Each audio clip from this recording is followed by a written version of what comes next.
tumbled towards the waterfall known as the Grim Reaper's shower drain and faced certain death, which incidentally is the worst kind of death.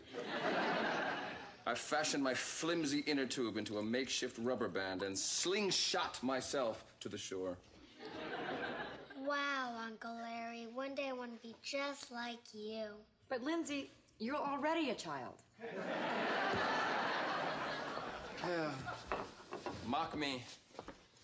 And yet, each and every day, you come and sit in our kitchen, nibble on our food, and then run away from me like a cute little cockroach, only with hairier legs.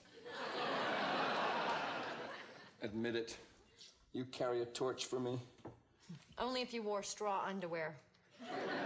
Lindsay, go get your mother and tell her I'm alone in the kitchen with Larry. She'll understand. Don't forget, you're helping me take my science fair project to school. All right, Hank.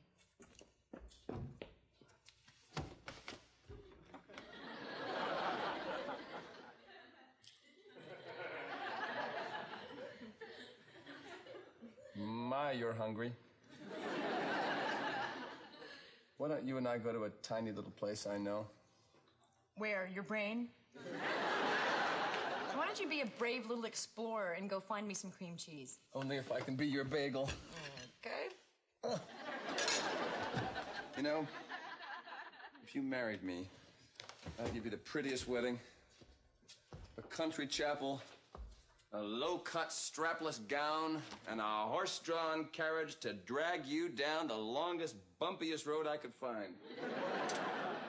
We don't have any cream cheese. What's this? Roquefort. There's not much left. Maybe a little exotic for your Syracusean taste. Guess you forgot that I studied in Paris. Unlike you, I've actually eaten cheeses that didn't come from an aerosol can.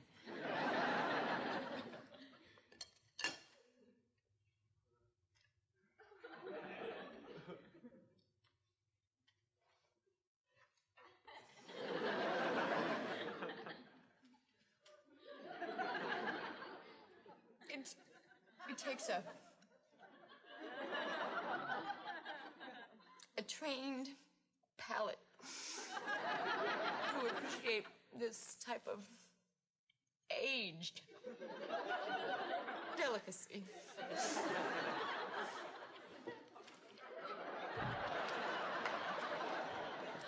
I'm ready. Hey, Gabby, why are you eating my science fair project? It took me 2 months to grow that strain of foot mold. Oh. It's due tomorrow. Uncle Larry, what am I gonna do? Well, you could build a volcano around Aunt Gabby's head.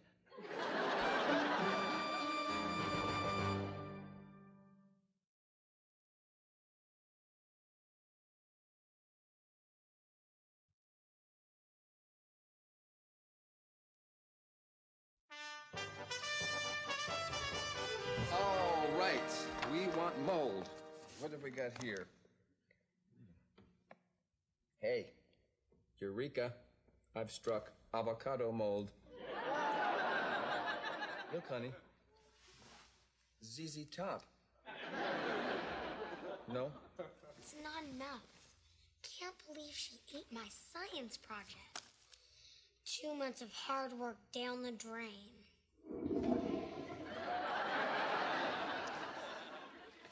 Literally. Now the teacher's son, Brad, is gonna win again. He uses the same stupid volcano every year. Just glues on some more terrified villagers. My dad will be so upset. Oh, no, sweetheart. Listen, we love you for you, not for some silly science project. We don't care about that one little bit.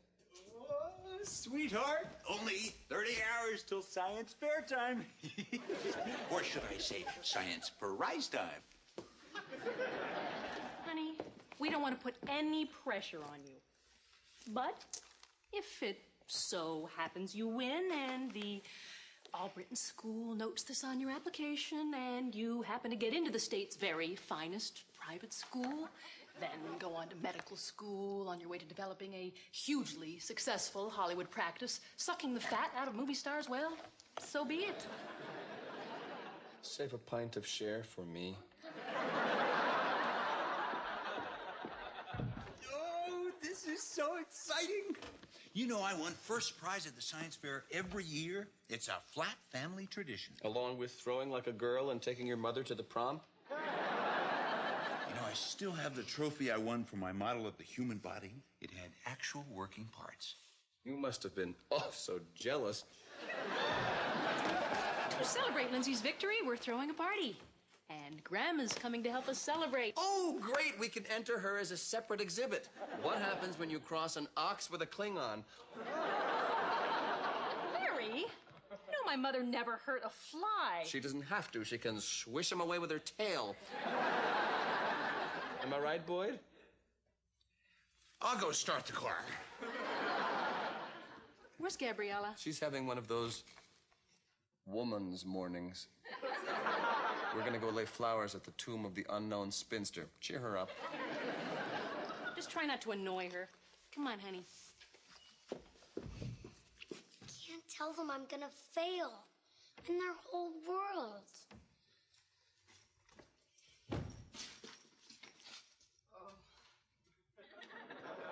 Gabby.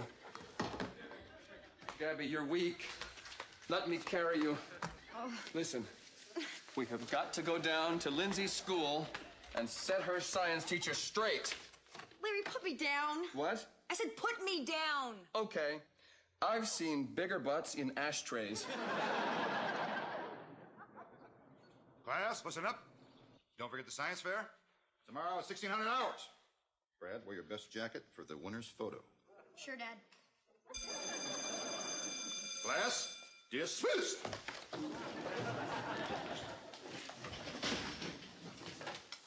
Hi, Lindsay. Hi. Is that him? Yeah, and good luck. Oh, and don't mention the war. Randall, I have to go visit my mommy at the hospital tomorrow. May I be a few minutes late with my project? This isn't the Girl Scouts, Blevins. Excuses are for losers. Be late and you fail. Now go give me 20 laps around the track. And no walking this time. Look, honey. A talking pantyhose egg. Larry, this is for Lindsay. Now I want you to shut up and sit on your hands. Won't you sit on them first to show me how it's done?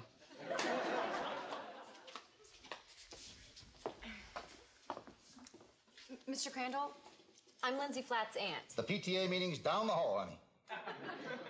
Listen, sir, Lindsay had an accident with her project. It's not finished yet. Well, Well, you do right by me, and maybe I'll do right by her. Look, honey, Saturn.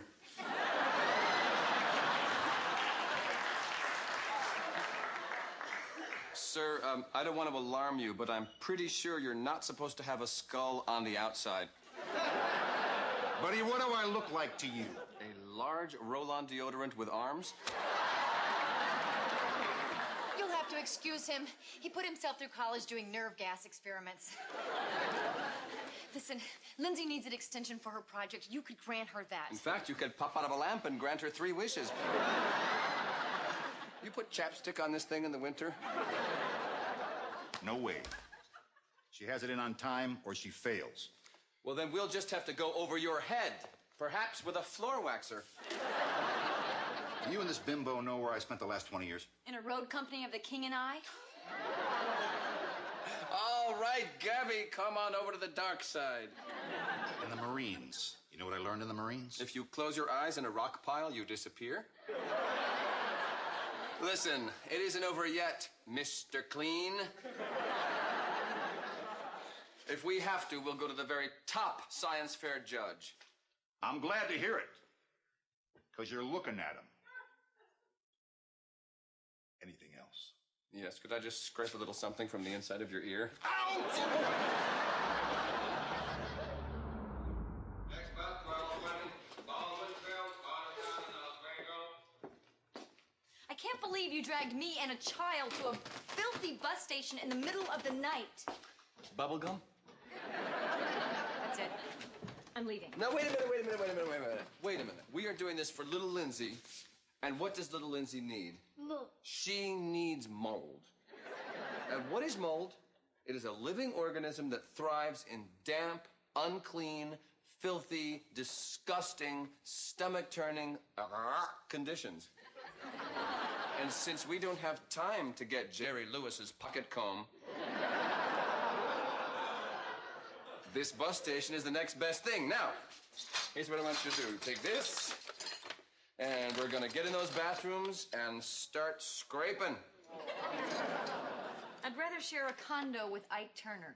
Damn it, woman, this is science.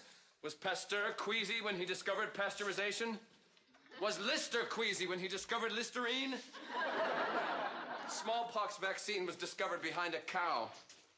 I'd hate to think what they'd find behind David Crosby. Since you're not using your head, why don't you just drill holes in it and put pencils in there? That's okay. If I fail, I can always learn to drive the big rigs. All right. I'll do it for her. All right. Now, come over here, my beauty. I want you to go in there. I want you to look under every splintered bar of soap, behind every rusty flush handle, inside every overworked deodorizer. Come on, let's do it together. Ready? Open jars. Plug noses. Go!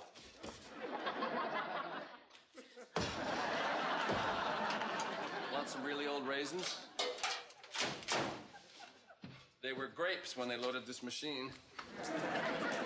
You're not going in. No, sweetheart, I can't. Ever since a scarring experience in Tanzania where I briefly held the world's worst job, outhouse deepener. I hope Aunt Gabby's okay. I heard about this really, really dangerous kind of mold that can grow to the size of a person. Oh, Pshaw, and his brother Bernard Pshaw. That is ridiculous. Larry! Larry, help me! I found it hiding underneath the sink! Lindsay, my God! Get the Lysol! Unmold her, you fiend! You can't save her. You must yield to the yeast. I am the Prince of Dankness. I'm to spread. Uncle Larry! Uncle Larry, Run, Lindsay! Run! It is all my fault. I've got to save her. That's the first Gabriella dream I've ever had where she was standing up.